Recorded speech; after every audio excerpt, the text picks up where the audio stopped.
By way of President's report, it's been my great pleasure to serve as the ISCA President and Chair of the Board since the association was incorporated in December of last year. It's really been a very busy 9 months for the new association, and we've come a very long way in a short period of time. In this report, I'll review our accomplishments and assess the state of our association. We've been very busy, and I've listed a few of the accomplishments that we've done here on this slide. But of course, there's a lot more been going on behind the scenes as well. Developing a membership website is a major undertaking, and we started working on this from day one. The website was actually ready in early 2022, but we had to wait for approval of our financial systems before we could launch the website and open the membership. The website is built on the WordPress content management system platform, which allows us to very flexibly update and it allows for ongoing development as required to meet the association's future needs. Events have been really the backbone of our community and an important thread that has kept members engaged as the association established. So far this year, we've hosted 18 webinars by leading scholars and practitioners. And recently, we established a range of other events catering for more diverse interests and with greater opportunities for collaboration. These include networking events, PhD sessions, discussion group sessions, research design workshops, and even an introductory session for researchers. The events committee is working on new ideas to organise more events on social capital for members and the wider community, including the possibility of a 2023 international conference on social capital. Membership opened on the 1st of June and has rapidly grown. I think as of right now, we've got about 175 members. That's certainly increased rapidly in the last couple of weeks. And this is in a period of only 4 months, so we've certainly grown really quickly. Not only are our membership fees tiered by country income level, but we've also established a fee reduction program to make membership even more accessible. One of our values is inclusion, and we don't want financial reasons to be a barrier to membership in the association. And we've also received an anonymous donation of 20 memberships for students from low-income countries. And so far, 12 people have been granted free membership under this program. This is a fantastic initiative, and we hope to expand the program in the next year. Volunteer recruitment has been a really important part as well, and we launched an initiative in March, which we had 84 responses, and subsequently approximately 30 people have joined the committees and are actively contributing to the association. There continues to be a great deal of interest in contributing to and participating in the association, and we're looking for better ways to provide these kinds of opportunities to support effective engagement. And we've developed an onboarding process to help volunteers to get to know each other, become familiar with our processes, and get started with confidence. We've introduced a bi-monthly volunteer meetup event to support volunteers to develop and build their social capital. And we want to embrace the benefits of social capital, and inclusive engagement and involvement are certainly our key priorities. The nomination process has also been an achievement. We developed a robust and transparent nomination process for the office holder and board positions, which we're electing today at this AGM. And as a result of that, we had 22 applications and a really fantastic suite of people who we can vote for during this AGM. Governance has also, I think, been a strong point. We've maintained regular meetings over the last 18 months now. That included the temporary or informal board that was established prior to incorporation to help us to actually work out how to do that and to do the work of establishing the association, and the formal board since December as well. And the board initially met every second week, and that was reduced to monthly meetings once the committees were established, which were able to progress specific tasks and initiatives.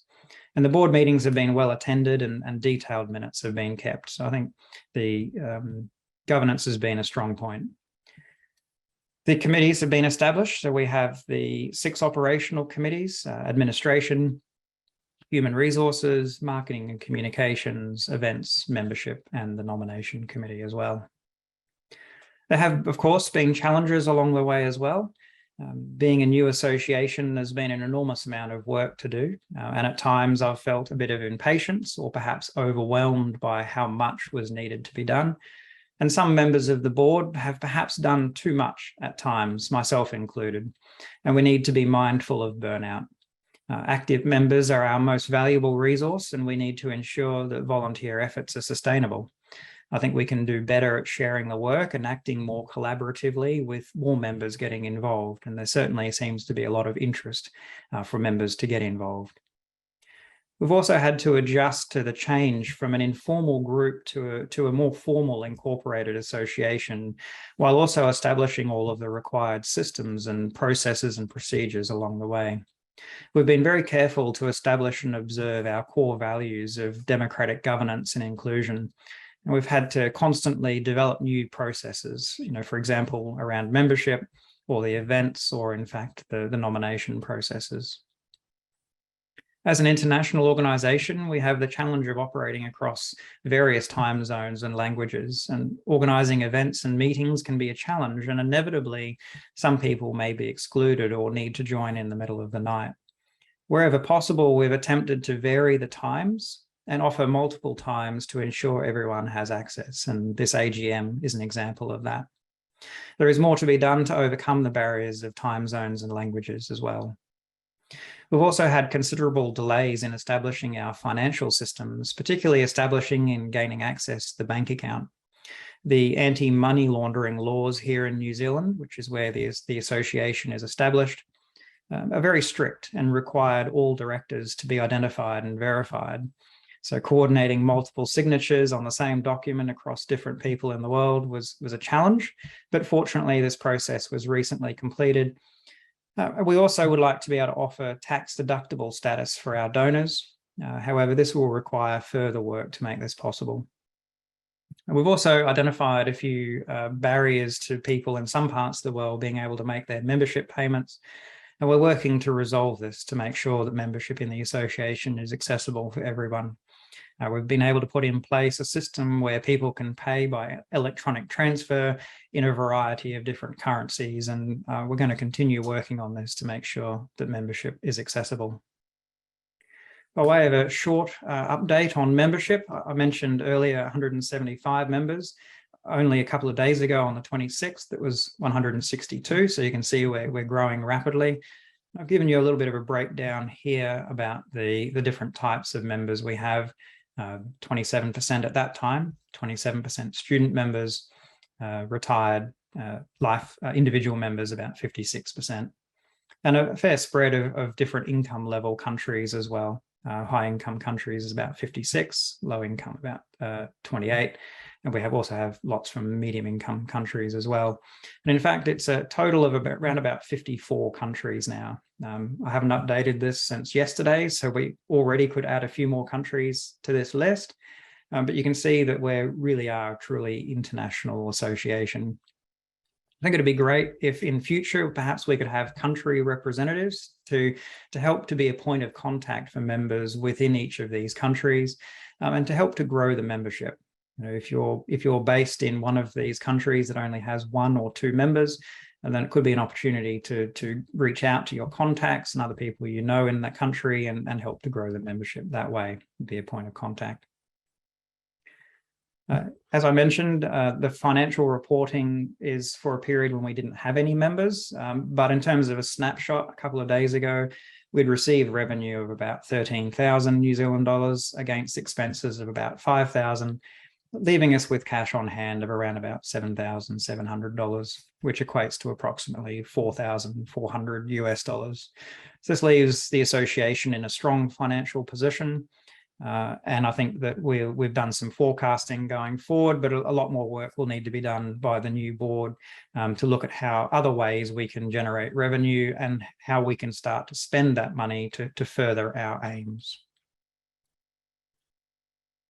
I think the future is looking very bright. We're still a very new association. We're really in our infancy, and there's still a great deal of work to be done, but we're incredibly fortunate to have a hardworking board and lots of dedicated volunteers. Our incoming board is full of passionate and drive, and there's extensive and diverse experiences and skills. And I think by joining forces and collaborating in diverse and creative ways, we can expand our reach, improve our capacities, and achieve our aims. I've included a few initiatives here that are currently underway and that we've been told by members are greatly desired. I think the first and perhaps the most important one is a community building platform. So creating a way where we can collaborate and facilitate and exchange and cooperate between the members. And this aligns very strongly with many of the aims of the association. We initially considered a website-based forum system, but this is really quite an old technology with some severe limitations. So instead, we're looking at a web application which has the benefits of being accessible from any web browser, as well as being a downloadable app, which gives a lot more functionality and flexibility to build that community. And certainly, because our members have such diverse interests, we'd like to facilitate more engagement between members who share similar interests by establishing perhaps collaborative networks or interest groups, if you like, around the interests of individual members. And we see this community building platform as a way to do that. A newsletter or member communications is also a really critical part of building an association, and we've been working behind the scenes to establish a regular newsletter that not only keeps members up to date on association activities, but is actually a resource on social capital and the latest developments in the field as well. We see this as an important thing to work on in the near future.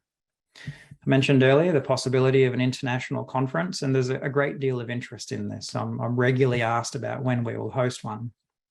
We see this as a priority for 2023. And if we can pull this together, then it'll be an important opportunity for people to gather in person and remotely and to share their work on social capital and identify opportunities for collaboration. This also aligns with many of the association aims. And also resources for members as well is something that a lot of members have expressed a desire for the association to develop. And I think this is also an important thing to do. Resources for researchers and also practitioners who want to use social capital. So of course, not all of this can be done at once, but if we work together, then we can achieve all of the above and a great deal more as well. Certainly, if you want to get involved in anything that the association is doing, then get in touch with me or any member of the board, and we'd be happy to find a place for you to work and put your efforts. There's a great deal of acknowledgements, of course. A lot of people have been working behind the scenes to develop the association. To the board, of course, you're an amazing group of people, and I feel very honoured to have worked with you during the past 9 months. I've really appreciated your ongoing support, and I want to acknowledge and thank all board members for their service and support over this period. I'd particularly like to acknowledge the significant and ongoing support of Jacob Spunker, our current Vice President. He's been the primary advocate for the development of the association, going back even several years before it even was established. And for me, he's an extremely important ally and collaborator. He often works behind the scenes, so many of our members may not be aware of the crucial role he's played. The association certainly owes him a big debt of gratitude for everything that he's done. There are many other people to thank and acknowledge. Emily Pitts has done a mountain of work, having been the director and chair of the busy marketing committee, as well as facilitating the network sessions, the PhD sessions, and the volunteer sessions, as well as being heavily involved in the volunteer onboarding, member survey, and various other initiatives, too many to mention. Also want to acknowledge Beverly Sloan, who has run the research design and methods sessions and has helped and mentored numerous members and prospective members, giving an enormous amount of her time to help guide. And I think this is invaluable for many of our members.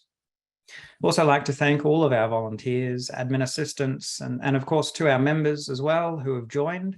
Many of whom have paid an additional donation when they joined, and this is valuable support for the association. And finally, to all the people who nominated for the board and office holder positions, who have ensured that our association will continue to grow and prosper. Whoever is elected today, our board will be passionate and experienced. And the future of ISCA, I think, is looking very promising.